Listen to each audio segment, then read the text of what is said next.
Hello, baking enthusiasts. Today, we're diving into the delightful world of red velvet cake. This classic dessert is known for its moist crumb, subtle cocoa flavor, and, of course, that gorgeous red hue. We'll be making a step-by-step recipe for a moist red velvet cake with a creamy, dreamy cream cheese frosting. Get ready to impress your friends and family with this showstopper. First, let's gather our ingredients. For the cake, you'll need 2½ cups of all-purpose flour, 1½ teaspoons of baking powder, 1½ teaspoons of baking soda, 1 teaspoon of salt, 2 tablespoons of unsweetened cocoa powder, 1 cup of buttermilk, 2 large eggs, 1 cup of granulated sugar, 1 cup of packed light brown sugar, half a cup of vegetable oil, 2 teaspoons of vanilla extract, and 1 tablespoon of red food coloring. For the cream cheese frosting, you'll need 8 ounces of cream cheese, softened, half a cup of unsalted butter, softened, 3 to 4 cups of powdered sugar, and 1 teaspoon of vanilla extract. Preheat your oven to 350 degrees Fahrenheit. Grease and flour 2 9-inch round cake pans.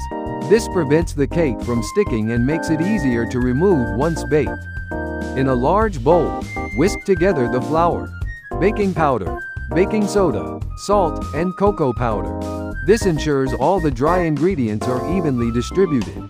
In a separate bowl, whisk together the buttermilk, eggs, oil, and vanilla extract. In a large mixing bowl, beat together the granulated sugar and brown sugar until combined. Add the wet ingredients to the sugars and mix until well combined.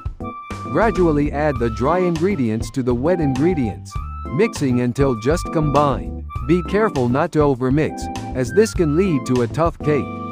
In a small bowl, combine the red food coloring with 1 tablespoon of the cake batter.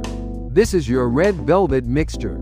Add the red velvet mixture to the main batter and mix until the color is evenly distributed. Divide the batter evenly between the prepared cake pans. Bake for 30 to 35 minutes, or until a toothpick inserted into the center comes out clean. Let the cakes cool in the pans for 10 minutes before inverting them onto a wire rack to cool completely. While the cakes are cooling, let's make the cream cheese frosting.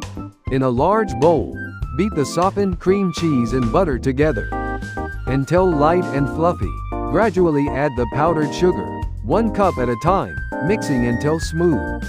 Add the vanilla extract and mix until combined. If the frosting is too thick, add a tablespoon of milk at a time until you reach your desired consistency. Once the cakes are completely cool, it's time to assemble the cake. Place 1 cake layer on a serving plate. Top with a generous layer of cream cheese frosting. Carefully place the second cake layer on top and frost the entire cake with the remaining frosting. You can decorate your cake as desired, perhaps with a dusting of cocoa powder or a few fresh berries.